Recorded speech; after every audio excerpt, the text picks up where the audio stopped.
Indonesia wong mantu, wong Jawa ya wong Melayu, sedulure kabeh diundang, tangga-tanggane ya dikon rewang.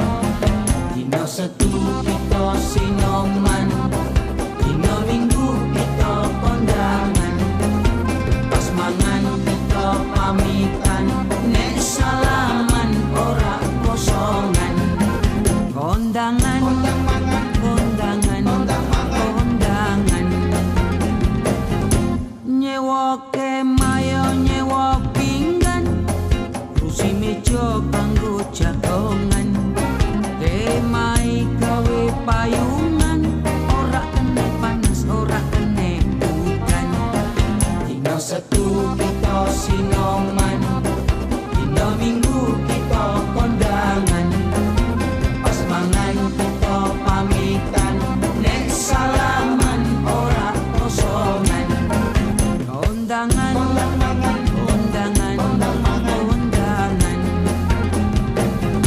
nek sinoman ngirisi bawang, racangi kacang ngonceki kentang, ngirisi daging ngirisi ayam, yuk masak nang jero wajan.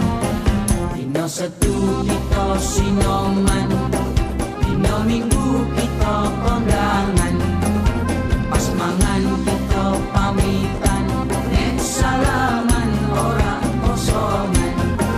Kondangan, kondangan, kondangan.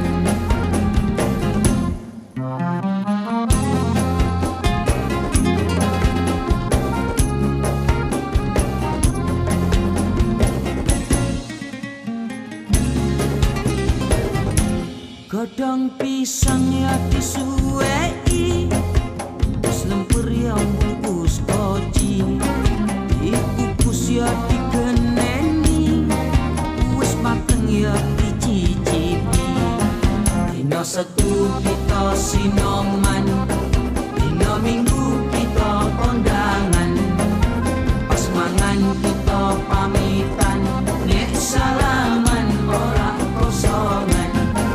Kondangan, kondangan, kondangan,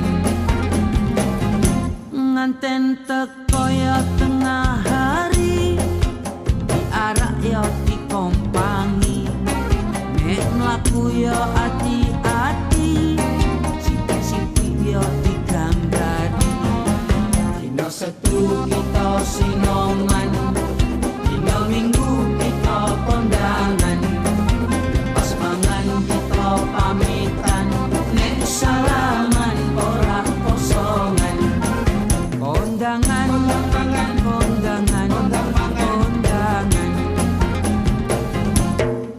dina Senin